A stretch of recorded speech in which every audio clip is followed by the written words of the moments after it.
Welcome, everyone, to Alaska Quarterly Review's Reading and Conversation series. I am Ronald Spatz, co-founder and editor-in-chief of Alaska Quarterly Review, and this event is being recorded and will premiere on the Alaska Quarterly Review YouTube channel and be available thereafter on demand with no charge. Before we begin, I'd like to make a few acknowledgments.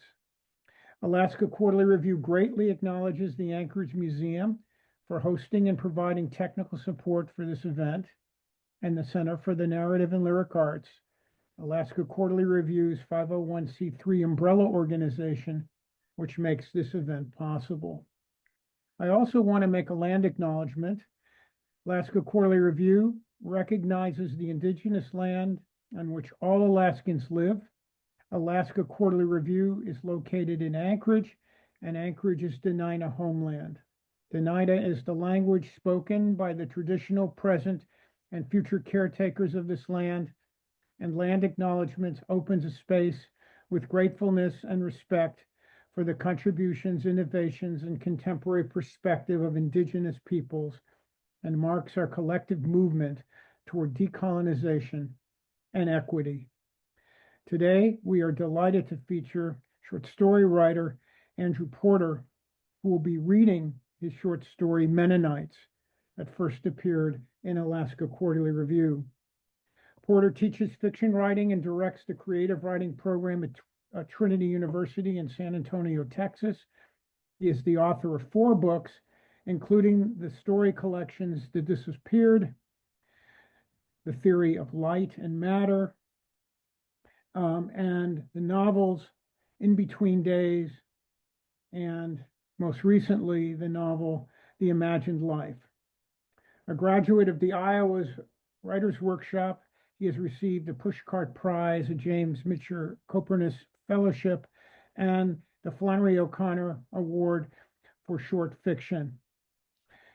In addition to Alaska Quarterly Review, his work has appeared in the Best American Short Stories, One Story, Ploughshares, American Short Fiction, and on public radio's Selected Shorts.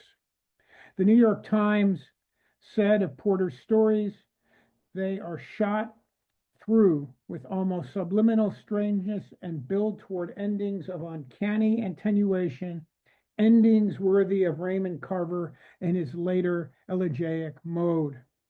Time Out New York added this: there are no pyrotechnics here, no metaphysical devices, just good old-fashioned storytelling. But even at their most straightforward, the stories have a hard-won grit and imagination to spare.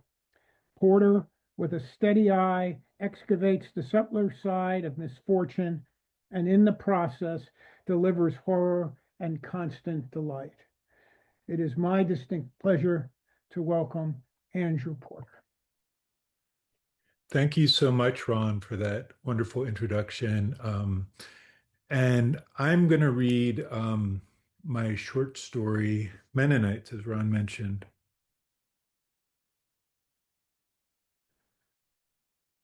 Mennonites. All summer they had been disappearing, 1 or 2 families a week. Across the river you could see the square patches of dead grass where their trailers had been only days before. In the evenings after dinner, my brother and I would sit on our back porch and watch them across the dark water, moving through the shadows in their drab clothing. Doug liked to claim that these people weren't the real Mennonites. They were the fake ones, the ones who were too poor to own their land, the ones who had to work on other people's farms. He would go on in this manner, working himself into a state of disgust.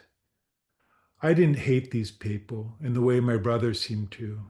In those evenings we sat out on the porch, I liked to imagine where they were going. Ohio maybe, or Indiana, somewhere in the Midwest where the land would be cheaper. I pictured their trailer homes moving across the vast prairie highways in a long line, like a funeral procession. We were living at that time with our father, in one of the small gray houses on the east side of the river. There was a community swimming pool down the road from us and an old dump, but that was about it. This was the country, the deep country, and behind our house there was nothing but fields, and beyond that, more fields. A few months before, we had moved up from Virginia, where our mother was still living and where most of our belongings still were. So far, our father had bought us a green vinyl couch, a few chairs, a kitchen table, and some mattresses to sleep on. But otherwise, we were just waiting until August when we were told our mother would be joining us. That June, our father had taken a night job at an aluminum factory in town, and during the day, Doug and I had to stay out of the house and find ways to occupy ourselves while he slept.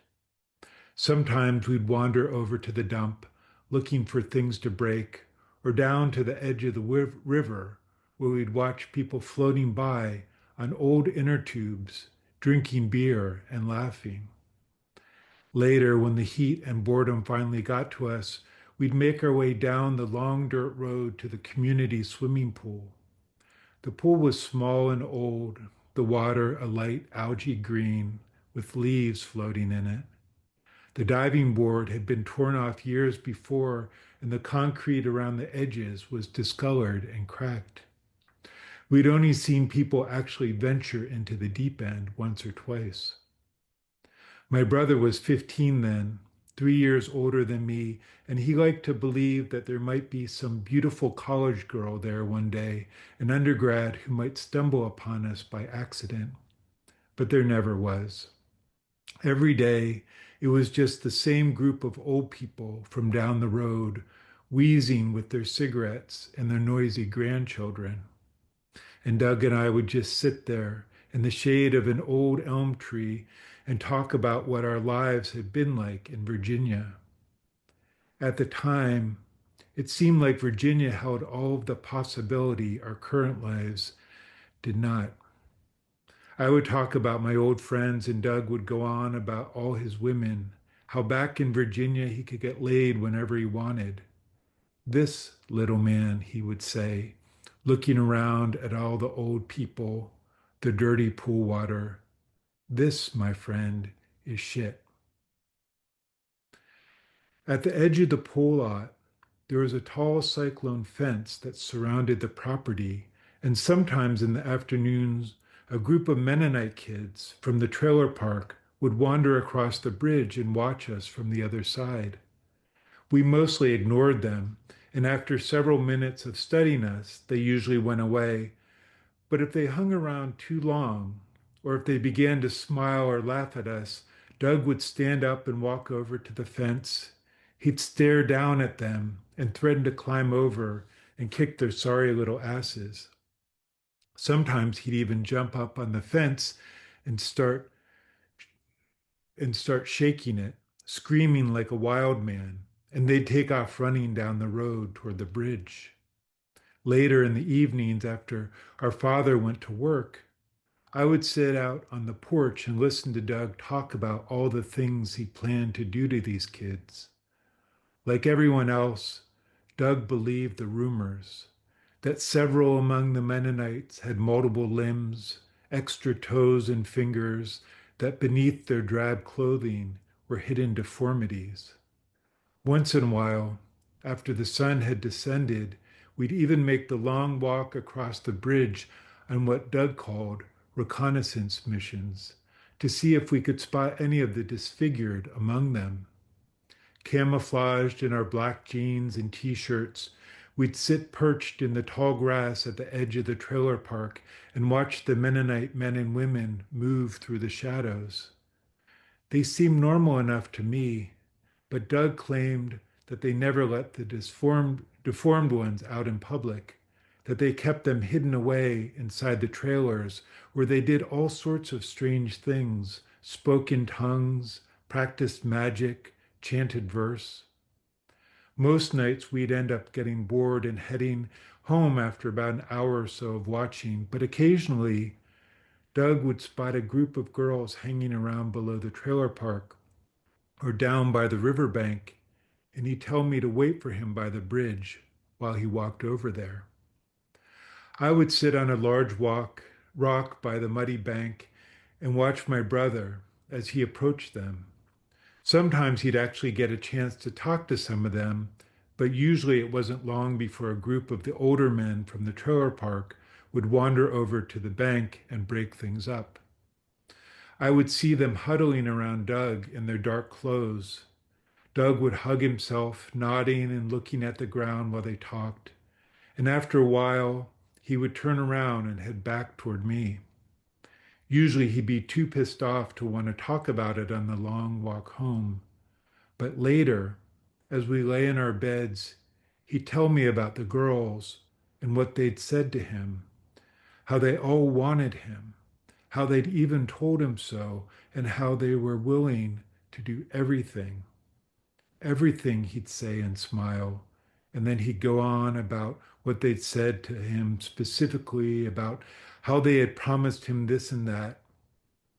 And I'd lie there in my bed listening silently, wanting to believe every word. On the day we left for Pennsylvania 6 months earlier, our mother had taken us out into the backyard behind our house and told us that this would be a temporary arrangement. She said that she'd be coming up to join us in a couple months and that we shouldn't worry. I'd hugged my mother then and started to cry, but Doug had just stood there with his arms crossed, not looking at her. Intuitively, he seemed to understand that she would never be coming up. Now, whenever I brought her up to him, or whenever I mentioned what our lives might be like when she arrived in Pennsylvania, Doug would shake his head and say, "Don't count on it, bud." In the late afternoons, when our father awoke, the three of us would have an early dinner together before his shift started. Then afterwards, while Doug and I did the dishes, our father would take the phone into his bedroom and call our mother. He pretended sometimes that he was calling his brother or one of his friends from work, but I could tell by the way he looked after these conversations, the way he dragged his feet and slumped down on the couch, that he had been talking to her, trying to convince her to come up to Pennsylvania and join us, trying to plead his case. Sometimes I'd even find him sitting outside on the front porch late at night after he'd returned from his shift, talking quietly into the receiver, his shoulders hunched, his head pointed down toward the ground, or other times looking out into the distance as if he expected at any moment she might appear. If he noticed me standing there, he'd sometimes tell me to go back inside, but other times he'd simply stare at me and say nothing, as if he wanted me to see him like this, as if he wanted me to understand what all of this meant. There was a way to get into the community pool at night, a weak part of the cyclone fence that Doug had peeled up one afternoon when we were over there swimming.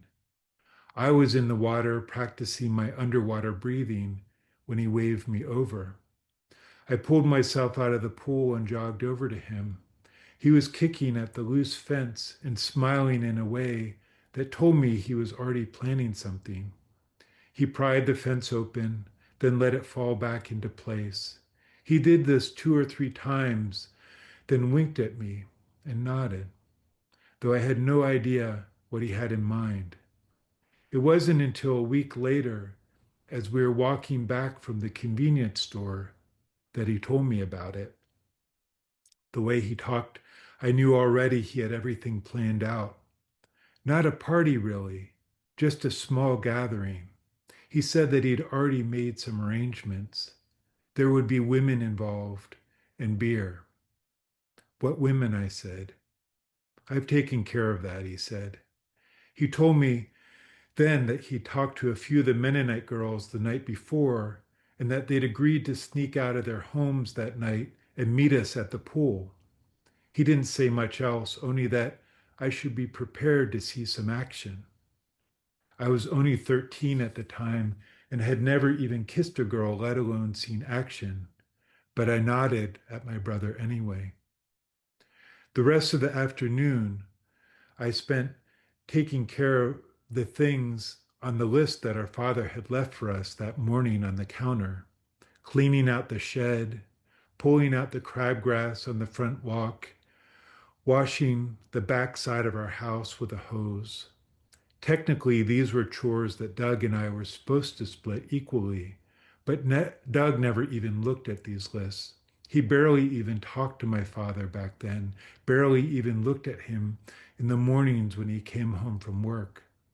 So that day, while I worked outside in the midsummer heat, my father slept, and Doug lay on on a mattress in our room, listening to music and smoking cigarettes.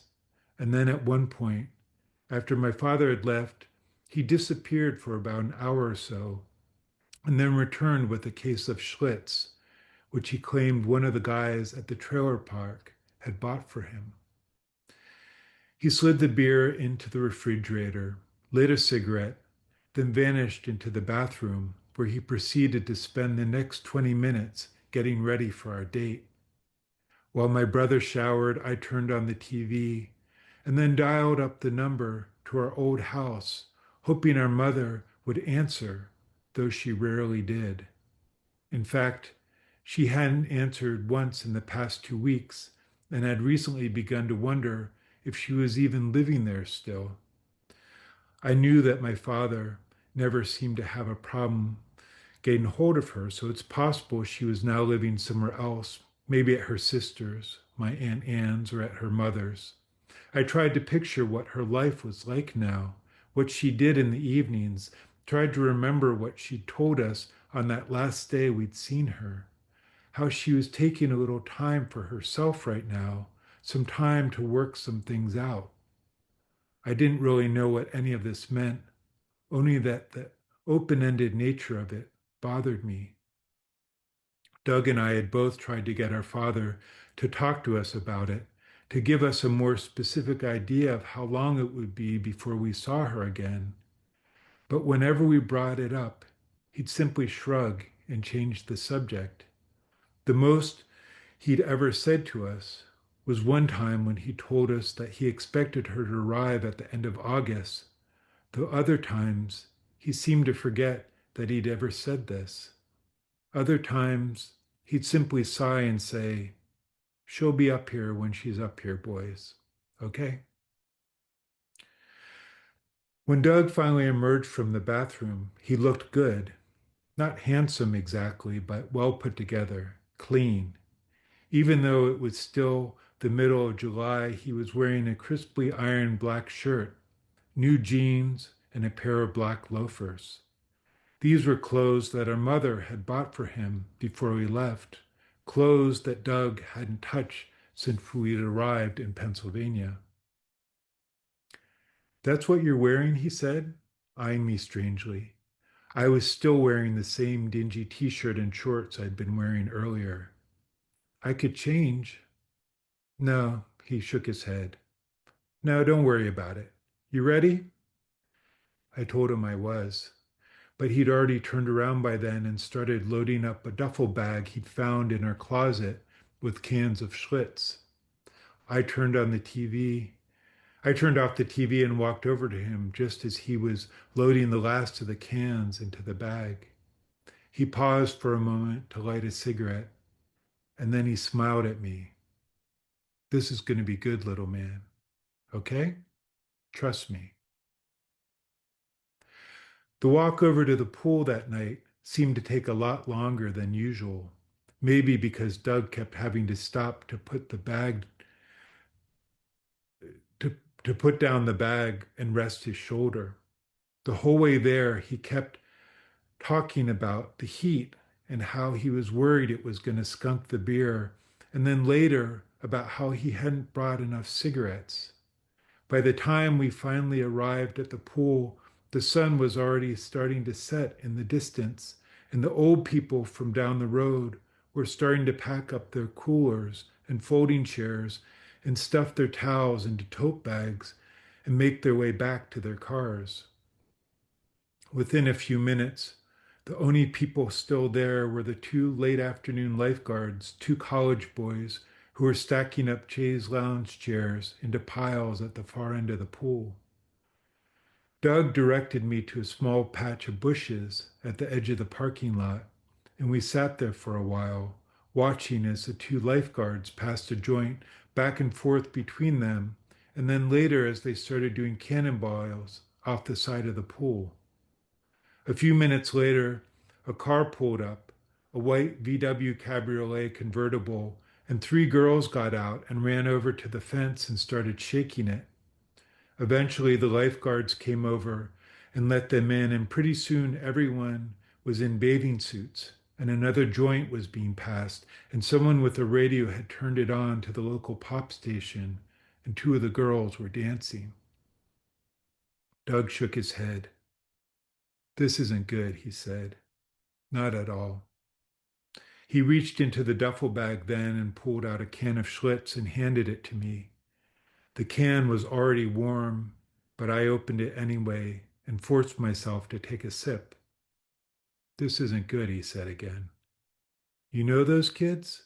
"No," he shook his head. "No, I don't." I didn't know them either, but I could tell that they were rich kids, probably high school students from the local private school on the other side of town. I had never been to this school myself, but I had heard of it, and apparently our father had once called them up to inquire about scholarship opportunities for us. But whatever they told him that day must have turned him off, because he never mentioned that school or those people again. "I have a feeling they won't be staying here very long anyway," Doug said, staring out at the pool. He said this as if he believed it to be true, or as if he believed that saying it would make it true. But within the next few minutes, a couple more cars appeared, and 6 or 7 more kids got out and joined the others. This time they were carrying cases of beer and a watermelon, which one of the kids claimed he'd soaked with vodka. I could see the expression on Doug's face darkening as he reached for another beer, and the party on the other side of the fence began to pick up, the girls shrieking, the music booming, the boys shouting "chug." At one point, one of the girls fell into the water, and 3 of the boys dove in after her, 2 of them holding her shoulders underwater, while a third tried to grab at her kicking legs. "You fuckers," she yelled as she came up gasping for air, angry, but also half laughing as she said this. And for a while there, they played a game of chase, with the boys swimming around her in broad circles, pretending to reach out for her bikini top, and the girls shrieking at them and splashing water in their faces. Finally, the boys grew exhausted with the game, and they all got out of the water, and I could see another joint being lit, though it was getting darker now, almost too dark to see. "Should we head back?" I asked Doug, but he was staring up at them intently now, deep in thought, drawing on his cigarette and then taking a long sip of his beer. "No," he said, "we're not going anywhere." It's strange, but when the Mennonite girls did eventually show up, it was like Doug didn't even see them. I remember them appearing at the edge of the lot, 5 or 6 of them, and Doug looking over at them absently. They were all dressed in long black dresses and had their hair pulled back in buns, and there was a boy there too, a young boy, maybe one of the girls' brothers. They were standing under the glow of the streetlight at the edge of the lot and staring at us expectantly. Doug shook his head as if in annoyance, and then walked over there and talked to them a little. I don't know what he said to them, only that they didn't stick around long.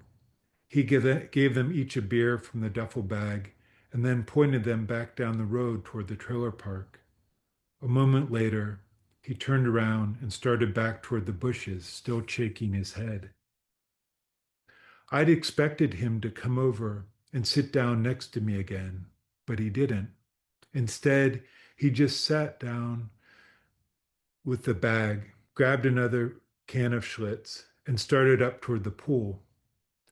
I watched him as he approached the fence slowly, then stood there and said a few words to the boys on the other side. Standing there in his long sleeved shirt and blue jeans, he looked a little silly, maybe even absurd. But a few minutes later, to my surprise, one of the lifeguards walked over to the gate and let him in. And then, before long, the music had resumed and the girls were dancing again, and Doug was opening another beer. I knew my brother well enough to know that he wouldn't be coming back to me anytime soon. Back in Virginia, he used to ditch me all the time whenever his friends showed up at the mall or whenever a group of pretty girls appeared at a soccer game. It was something I'd come to expect, though that night, for some reason, it bothered me more than usual. Maybe because I'd come to see us differently since we'd moved to Pennsylvania, more as brothers, perhaps, bonded by our mutual alienation and displacement.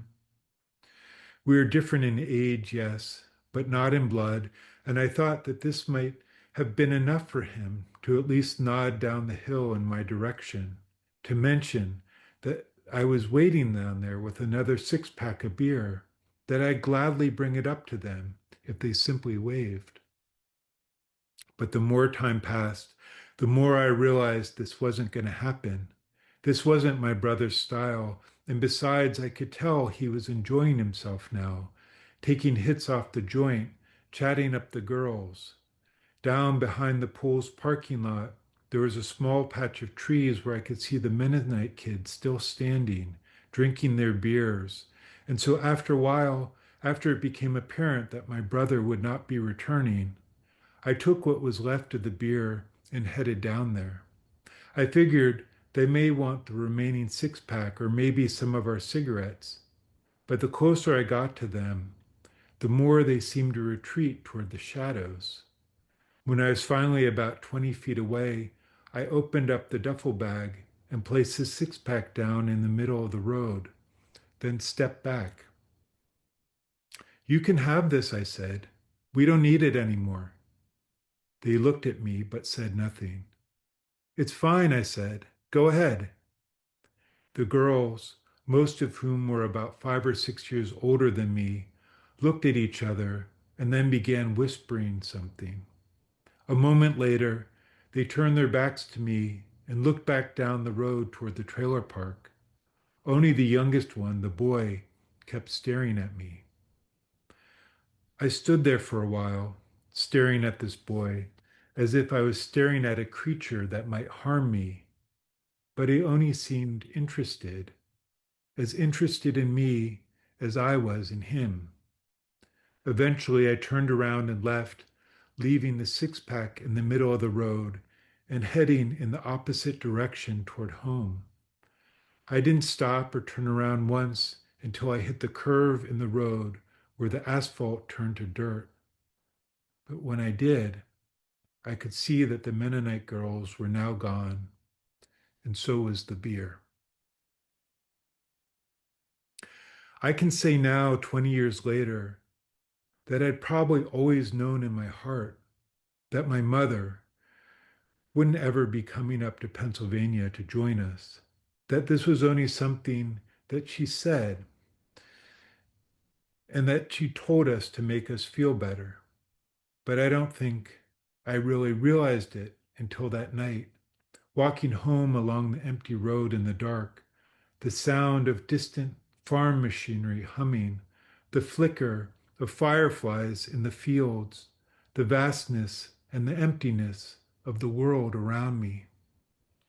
I took my time walking home that night, and when I finally got close to our driveway, I could see that my father's car was now parked there, that he must have come home early from work, and that beside it were several other cars. As I walked through the door, I braced myself for what I thought was going to happen. But instead, what I found was just my father sitting at the kitchen table with a group of about 6 or 7 other men, all of them drinking beer and talking. I think my father must have been surprised to see me, must have thought that I was asleep in my room, because he looked up at me with a kind of stunned amazement, or perhaps embarrassment that he hadn't known where I was. The men all turned and greeted me warmly, and one of them even offered me a slice of pizza from the box on the counter. I could see that my father was still trying to process what was happening, that he was maybe a little drunk. "Why are you home so early from work?" I said before he could ask me where I'd been.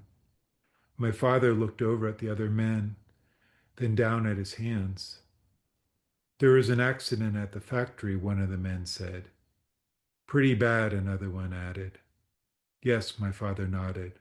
"We'll talk about it tomorrow." "Was anyone hurt?" "Two men," my father said. Then he looked at me. "Where's your brother?" "He's at the pool." "This late?" I shrugged. My father's eyes dimmed, but before he could say another word, one of the men spilled his beer on the table and everyone started laughing, and I took this opportunity to disappear down the hallway to my room. There I lay on my bed in the dark and contemplated calling my mother, though I knew she'd never answer. It must have been at least 2 or 3 in the morning when my brother finally returned. The room was quiet, but I could hear him fumbling around in the dark, knocking things over as he looked for the light switch on the wall. I'd been laying on my mattress all night, unable to sleep, and I think he was surprised to find me still awake, staring at him when he finally found the switch. "Hey," I said. I could see that he was drenched from head to toe, his clothes sticking to his skin, his hair still wet and dripping, matted to his forehead. I also noticed he wasn't wearing shoes, just socks, which were muddy and torn from the long walk home, and that when he turned, there was a small angular cut on his left cheek just beneath his eye. He looked terrible. "What the hell happened to you?" I asked. He looked at me, but didn't answer. Instead, he just turned off the light again, sat down on his mattress, and began to peel off his clothes. "Those kids do that to you?" I asked. But again, he said nothing. Instead, he threw the rest of his damp clothes into a pile in the corner, lit a cigarette, and lay back on his mattress in the dark. I could hear him breathing heavily, like he'd just returned from a long run. I wanted to ask him what had happened back there at the pool, but I knew he'd never tell me. So instead, I just lay there in the darkness, listening to him breathing, watching the tip of his lit cigarette as it moved back and forth. Outside in the hallway, everything was quiet now, no sound of my father or his friends anymore, just the distant whir of the air conditioning unit my father had installed earlier that week. "You know what's crazy?" Doug said after a while, turning to me. "When I was heading home, they were still there. Those Mennonite girls, they were still there waiting for me. I thought I saw them leave." "Me too," he said. "I mean, they did, but then they must have come back." He was quiet then for a while, and I lay back on my mattress and stared up at the ceiling, listening. I thought about how in a matter of months they'd all be gone, all the Mennonite kids, all of their parents, though I had no idea where they were headed. "Did you say anything to them?" I said finally. "Yeah," he said. "I told them to go the fuck home." Doug put out a cigarette then and rolled over on his side, and I closed my eyes and tried to imagine them, those girls, waiting for my brother under the glow of that streetlight on the side of the road, standing slightly in the shadows and waiting for this boy who had promised them something that must have made them want to wait, and how they might have waited there all night, not so much for my brother, but because they simply didn't want to leave, because they didn't want to turn around and head back into the darkness and go home.